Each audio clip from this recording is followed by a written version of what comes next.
I'm going to let Matt Pinnell take over. He knows these guys better than I do. This is what I'm calling our Stop Hillary panel. These guys have the plan in place. They're giving us the tools we need. And together, these four folks up here on the stage are personally, individually responsible for making sure Hillary Clinton is not the next president of the United States. So please give a warm welcome to our friends from the RNC.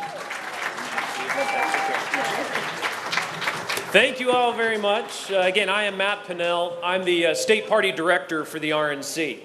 And in my role, I wake up every morning worried about the health and well-being of state parties all across this country. And I can tell you that your state party is in great hands with Jennifer Horn. Chairman Horn. I also want to give a shout out to our other RNC members that are here. We have 168 members on your RNC. Those are the 168 people, right, that get together and do your party business nationally. So those that are on the RNC, if you would please stand up. I see John Fry down here. Please, if you're a national committee man or national committee woman from a state party, if you'd please stand and give them a round of applause. And certainly want to give a shout out to our co-chair over here, Sharon Day. Please wave, Sharon. Sharon will be addressing the summit tomorrow. But as Jennifer Warren said, this is our Stop Hillary panel. And it is true, we have a great panel here to kind of talk about that. I want to introduce who we have up on stage here first. I'll go from here down. Sean Spicer is with us, the Director of Communications, but also now the Chief Strategist, which is another way of saying he's a big deal inside the RNC, the Chief Strategist of the RNC during a presidential cycle. Kind of a big deal. I'll leave it at that, and he'll be sharing some remarks with us. We have Kim Jorns, who is our regional political director, your regional political director in this region. She has the Northeast in a lot of states. She was the ED last cycle in Michigan, which was one of our better run state parties in the country under her leadership. And then we have Jesse Kamsel. Jesse is the director, let me get this right, Chief Data Officer at the RNC. Again, we've been talking about data now for about 4 years under the RNC, what Obama's team did, what we're now doing, and Jesse is really the leader of that effort. And then we have Rob Lockwood, who's the Director of Media Training and Education at the RNC. So again, let's give these guys a round of applause. I know they haven't done anything yet, haven't even spoken yet, but it's great that they were able to be here. So Sean, let's start with you. Let's discuss this Stop Hillary movement. Again, there's been a lot in the press over the last 72 hours and really the last week of just the amount of earned media, number one, that you all have gotten on this. But this is a big deal. And obviously, presidential cycle, the Stop Hillary movement. What is it about? Tell us a little bit about it. Thanks, Matt. Look, I think you've got 19 or so folks that are coming here, potentially running for president on our side. They're sitting out and articulating their vision, where they want to take this party, where they want to take this country. And they're talking about their ideas and their policies and their vision. On their side, they got one candidate. And they're desperately trying to talk about the fact that it's going to be a competitive primary, in the words of Debbie Wasserman Schultz. That was what I did too. The best, where it gets even funnier is last week that she said, you know, because Governor Link Chafee's going to get in. As a native Rhode Islander, I laughed very hard at that, because a lot of Rhode Island's former governors have gone to jail, and Link was such a bad governor that they did a better job, almost all of them, than he did as a non-governor going to jail. But that being said, it is laughable. So we know that Hillary Clinton, barring some kind of huge catastrophic failure, which is always possible, will be their nominee. In some cases, that could be a very positive thing, where you don't face competition. But the one thing about Hillary that we know, when we go into this, is if you look at the trajectory of her poll numbers, every time that she becomes more public and more out in the limelight, her favorability dips and her unfavorable numbers go up. She left office as Secretary of State with a 67% approval rating. Last week, it was in the high 40s. The more she talks, the better we do. It's true. So, getting to the point, we knew we knew what we had. We knew our opponent, what she was going to do, and we know her weaknesses. Her number one weakness is that the American people don't find her honest and trustworthy. for a variety of reasons, too long for this panel to discuss. But, so from an RNC standpoint, we knew that we had one candidate, we knew what those weaknesses were, and we started what we call the Stop Hillary campaign. So, if you go, and this is the one part where you can be rude and do exactly what you're not supposed to do. If you pick out your phone and go to stophillary.gop, there's a petition there, and it says, I want to sign up and join the army to stop Hillary. And for every single person that says, I want to help stop Hillary, I want to win the White House, the first thing that you need to do on that road is sign that petition. And I know it sounds kind of naive or whatever, but the best thing that we can do, and Jesse will address this in a second, is have the best data. We need to know who's with us, and we need to grow that list. We need to not only have you, but we need to have your neighbor, your friends, your coworkers. So every time somebody says, I can't stand Hillary Clinton, what can I do? I know you're involved in politics. Have them go to stophillary.gop. The bigger and more robust we can make that voter file, the better. That's the one thing that every single person in this room can do to help to start this fight. So getting back to your question, Matt, we rolled out a campaign called Stop Hillary. Basically, the idea was to make sure that when she rolled out that campaign, that people knew that the Republican National Committee's #1, #2, and #3 objective was to stop Hillary and put a Republican back in the White House. Ladies and gentlemen, with your help, we were extremely successful around the country in 2014. We won 31 governors. 66 out of 99 state legislative chambers are controlled by Republicans. We have the second largest majority in the House of Representatives and 54 United States senators. This party is on the march forward, but it won't be good enough if we don't win the White House. We're moving in the right direction. We have a lot to be proud of. We're reaching out and going to communities we've never gone to before. Under the chairman and the co-chairman's leadership, we're opening offices and deploying staff to places we've never done it before. But at the end of the day, the difference between winning and losing is you. You and your friends. If you join the campaign to stop Hillary, we can win. Now, I'll just wrap up by saying this quick thing. So we did a bunch of stuff at the RNC. One of the big myths is that we spend a ton of money. We've spent virtually $0 on advertising. That's up to the super PACs, for the most part. What we invest in is people and data. So we rolled out this Stop Hillary campaign. We went out, and my team went out there and bought these thumb drives, spent $2,000 on them. We delivered them to every news organization and reporter covering Hillary. We rolled out, and we went around, and as you saw, we put out a video the other day. We generated over $10 million in earned media the day she rolled out. So without paying, for the cost of a bunch of thumb drives that we put videos on, Hillary research, and they say the Hillary email files. I think most of you get the joke. And we sent it out to reporters and we said, Hillary might be able to delete her emails, but we want to make sure you can back up yours. So it was played on Fox News, Meet the Press, it was all over, the Today Show covered it. But for no dollars, we generated over $10 million of earned media. Last night, while Rob and I and the rest of the team were flying up here, we sent the team out to Nationals Park. We handed out over 2,000 koozies that say, Stop Hillary, sign the petition. In 45 minutes, it went viral on the internet. Those are the kind of things, but it's not about spending money and buying ads.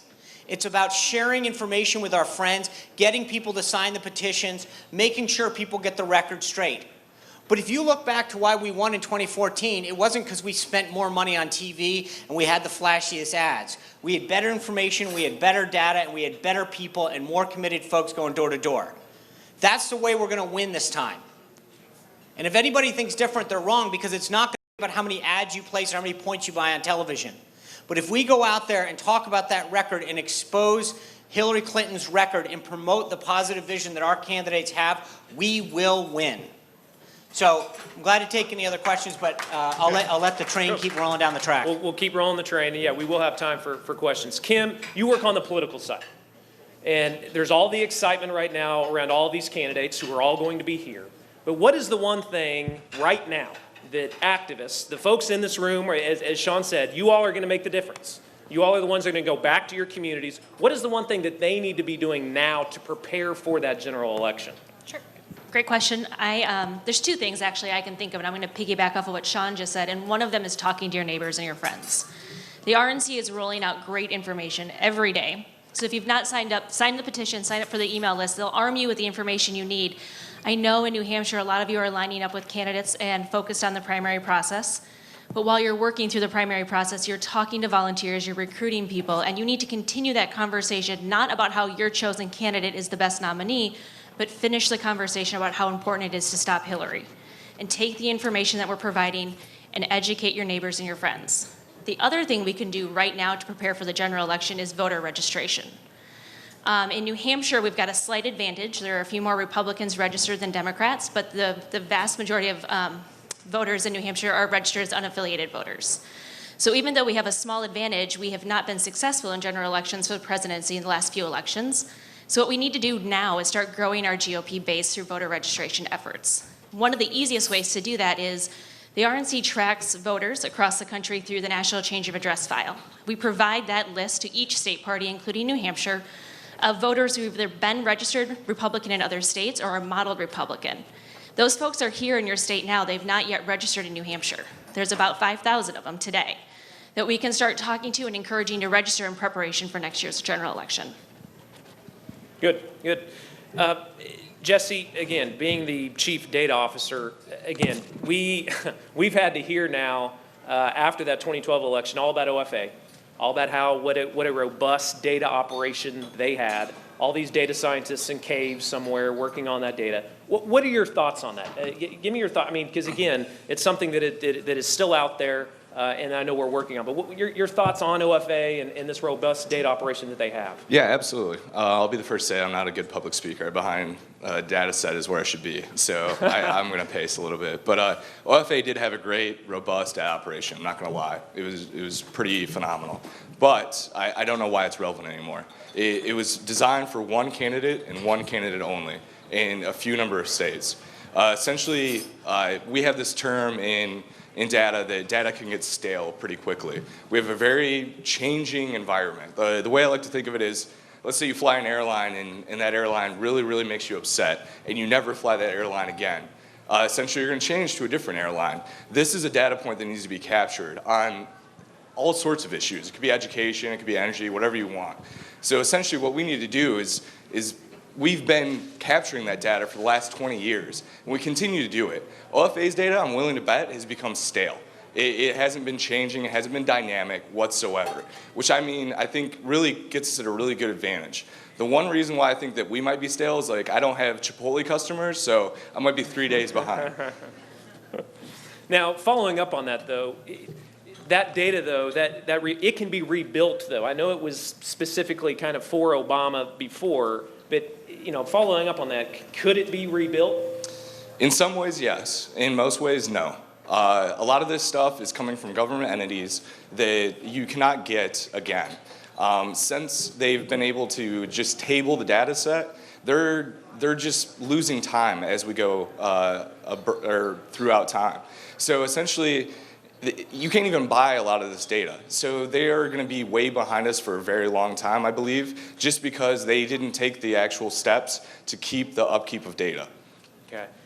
Now, and again, I know there's been a lot of stories. Again, we've had the big earned media push, but there's also been a lot of positive stories about how the RNC has caught up after 2014. We went head-to-head with them in these targeted races that we've caught up and in some ways surpassed in the data front. Again, that's where all this money that we've been able to raise at the RNC, the biggest portion of it has been going to that rebuild on the data side. Where are we now, and is that true again, that we've caught up and in a lot of ways surpassed where they are? I completely believe that we've leapfrogged them in the data front. So essentially one advantage that we have, just to give an example, is back in 2008 when Hillary was first running for president, we're actually collecting a lot of data on her and the president at the time. I doubt that they were doing it for our same candidates. So we're going into this election knowing the people in a state like New Hampshire that actually were supporting Hillary at that time. We want to identify why they were supporting Hillary at that time and see if we can change their mind. Why would they be doing that? I'd be very, very surprised to see if Hillary actually had the same information on any one of our candidates. So if she does, it's probably sitting in a server in our basement somewhere. Thank you, Jesse. Rob Lockwood, again, Director of Media Training and Education. Rob, talk about it. Rob goes all across the country. I do a lot of training for state chairmen. We do kind of regional fly-ins, and Rob comes. He's and one of the guys that I use to come to these and do a lot of the comms training. And on that front, we touch on a lot of times on the social media side. Rob, tell me again on that, because that is a big part of these presidential campaigns, and that's obviously a big movement. What are some of those rules that have changed on the social media side, and some of the most effective strategies, frankly, that we can be doing right now on the social media front? Okay, can everybody hear me okay? No. No. There we go. You're on. For people on their phones, how many people use Twitter or Facebook on their phone? And if you don't, how many use it on a desktop at home or a laptop? What's a desktop? A desktop, I know. I'm 27 and I sound like I'm a dinosaur. How about Pinterest, Instagram, any of those? Not so much. So it's pretty consistent with the electorate overall. So social media and how it's going to impact this election, I think, is a hot topic. It's something we talk about. And if you were in Concord about a month ago, we did a longer presentation on it. But one of the things that's changed, I think, about 2016 is the impact that every one of you can have socially. Social media is itself social. It's amongst your friends. Media, you're now an arm of the media. We've got cameras in the back. We've got print reporters, web reporters. I saw Scott Conroy of the Huffington Post walked in over there. So reporters of all different outlets as well. They have audiences that they get to write to. They get to influence people. But you have your own accounts. And your friends, your family, are probably more likely to agree or passionately disagree with what you share. And so your ability to share on your channels information that will help our candidates, that will help us influence vote or win votes, influence hearts and minds, help us recruit volunteers, and help us raise money. It's something that we'll have never experienced at this level before. And I think right now that people who build strong social media accounts, who use it responsibly, aren't just a part of the conversation, but if done correctly, they can control it. And so Sean talked about the Stop Hillary campaign, and it wasn't just that we had a petition up, that we had videos, that we had graphics and things to share online. It's that people actually took the time and effort to share them. And if you think back to what President Obama did in 2008, was they built this online army of people who were just excited. They were talking about him. They weren't all talking about the same issue. They had issues that were important to them, but they got their friends talking. And the more we have our friends talk online, the better we're going to do. Because right now, digital and mobile are becoming people's first screens. It's a technical term for the medium they're spending the most time in front of. And so I have some stats. Alex Skattel, who is not in here, but he founded the IJ Review, he shared some with me. He said that people on average now are checking their phones 100 times a day. I can see many people doing it right now. And Facebook, for example, they're going on 10 to 15 times a day. That number could be greater. That stat's from a few months ago. It could be greater. The Facebook guys, their team is here. You can ask them. But assume that people may miss the nightly news. Assume that they may not read what you read online, and take it and share it. If it's a good article, if the people who are here covering this write something good, share it. If they don't, the beauty of social media is you don't have to share it. So we have a phrase in the digital that sharing is caring. I encourage you to share it. I encourage you to check out our content that we continue to put out, and I'll turn it back over to Matt. You know, in a lot of what this plan, what we are talking about, a lot of it was birthed out of the Growth and Opportunity Report that Ryan Priebus put out after the 2012 election. How many of you have read the Growth and Opportunity Report? It's kind of important, particularly for you all, because again, out of that is really how we are funding state parties, how we are funding the RNC, and why we're raising those dollars. And again, it was something that we really put into work this past cycle, implementing this plan early and often, the type of staff that we are hiring in states to then give us the feedback. And out of that, I want you to know too, and again, I know people get up here all the time from different organizations and tell you all, well, you're the backbone of the elephant. You know, I hear that all the time, right? Thank you for doing what you do, having put up the yard signs, make the phone calls, give the money. But I want you to know, we really mean that at the RNC. Every week, we're on multiple phone calls, conference calls, where we are talking about the metrics from state parties. Where are we on precinct chairs? Where are we on staffing in this particular congressional district or this state party? It is absolutely a bottom-up party. It's the only way we're going to get this thing done. It's the only way we're going to get this. It's the only reason that we were able to identify all the low propensity voters that we did last election cycle as well, was through the efforts of you all on the ground. We mean it. That's where we're investing the dollars. And again, I want you to know that. I know people say it all the time, but your RNC really means it. I can tell you because, again, I'm probably on about 15 to 20 conference calls every week where we are talking about it. And it's something that we are going to continue to do, and we are committed to this cycle. So with that, let's open it up for a few questions for our panel. I see already a few hands going up. Right here. Thank you very much. On the data side, have you looked at voter fraud data? Absolutely. One of the big things that we do essentially is it's a really hard thing to track, to be honest with you. Every state has very different election laws. You get a state like Wisconsin, or even New Hampshire, which is same-day election state or same-day registration state. It's really hard to actually prove that at the time in which they're registering to vote.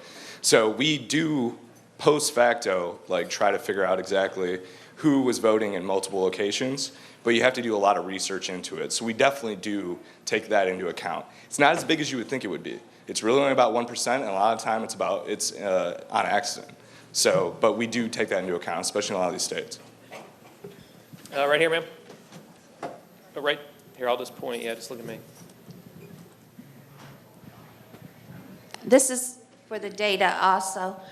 Do you know what happened with the campaign in 2012 where a lot of us were trained to work at the polling booths, and then we were supposed to get numbers and call them back, and it was supposed to be this really big deal, and it was going to really help them to identify who to call because they hadn't voted yet and stuff, and it was a big failure.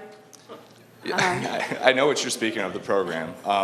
That was actually embedded in the Romney campaign. The RNCs actually cannot engage in election day operations, so we were not part of said program. So did we advise prior to technology decisions and things like that? Of course. But on the actual whatever collapsed the program or whatever did not work, I can't speak to that because I'm not a Romney representative. But just to that point, 2014, Yeah. 8 or 9 very targeted U.S. Senate races. We went head-to-head with the Democrats, their data versus our data, their people versus our people, and we won. Is correct or not correct? It's correct. Completely correct. Yeah. If you take some of our data, especially in North Carolina, we actually had us winning North Carolina the whole time. Well, not the whole time, but to last stretch of it. There's no public poll out there that had the same data. So, I mean, we were very close in Virginia as well. We beat public polling probably 95% of the time, giving some of our data resources that we had and what we threw at this time. So given that our robust operation has gotten bigger and more accurate, and we've just hired on more data scientists, we're going to be able to beat them at a much bigger degree, I believe, in 2016. So I'm actually really excited about going head-to-head with Hillary and whatever operation she puts together. I'm scanning. Right? Oh, hold on. Right here. I'm going to work you. Here, you're closer here. We'll go here and then here. Okay, we got another one? No. Hello? Now you're on. It's on? Yep. I've heard a lot of wonderful arguments today from the speakers, all of which appeal to Republicans. I have yet to hear an argument that would appeal to a Democrat. So I'd like to ask our panel here a couple of questions, and please just hop up with the answer. What was inflation at the supermarket checkout counter in 2013 and in 2014? What was the what at the supermarket? Inflation rate. In other words, how much did food go up as cost to the average person? 6%? It was 2.7 in 13, 4.6 in 14. What is this year's deficit? What is this year's deficit? It was 1.1 trillion. And it's going to be about 3.5. Okay. In 2013, the average hourly worker brought home, adjusted for inflation, less money than the average hourly worker in what years in the 1970s? I'm sorry, I can't. The average Hourly worker brought home less money Yeah. in 2013 than they did in 1972 and 1973. We are not bringing Obama's policies down to the dinner table. And I have yet to hear any candidate do that. Okay. If you cannot explain to people that the price of food is not going up, the value of their dollar is going down. If you cannot explain to the average hourly worker that although his salary in nominal terms is going up, he loses ground every day. And if you cannot explain to them that every dollar we go into debt will ultimately come back to destroy the nation, we're not going to win.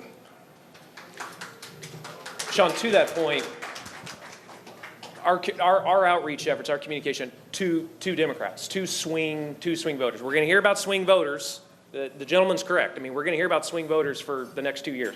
What are kind of some of those points to swing voters? What is the plan there, kind of on the ground? I mean, I know some of it goes to the political perspective as well, but that communication effort there. So I think that you're right in terms of how there's a lot of different reasons that or ways in which we've got to reach out to folks better. I think, frankly, as Republicans, too often, we try to win arguments, and this has been a constant refrain for the last several cycles. We go through and we talk about math, why we want to balance a budget, why we want lower tax, why is 27% rate is not acceptable, we need a 14, whatever that number is. We get wrapped up in numbers. No one wants a balanced budget because we're like really committed to math. And frankly, at the end of the day, balancing a budget is actually really simple. And if you're a Democrat, you can be for a balanced budget too. They do it very differently.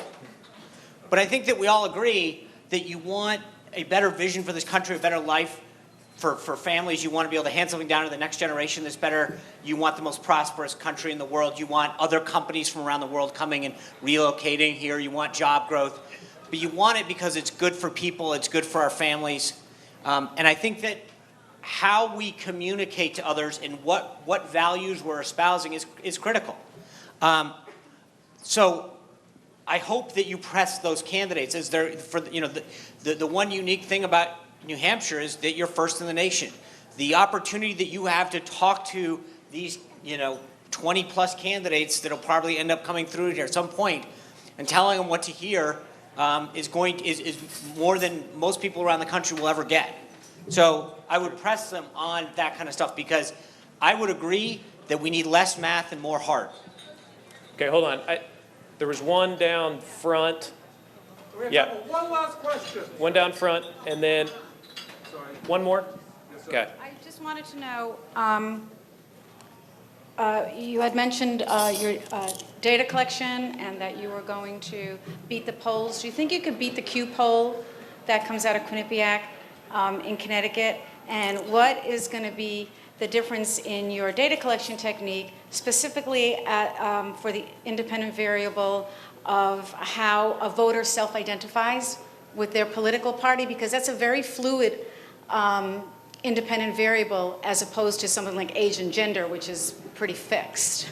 Absolutely, we struggle with this problem all the time. I speak to like Fortune 500 companies all the time. I actually will be at the Big Data Summit here in a couple of weeks speaking to them. They're actually jealous of our operation.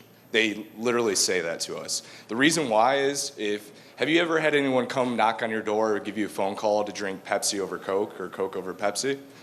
Probably not, right? We actually have a volunteer base. We have people that are passionate.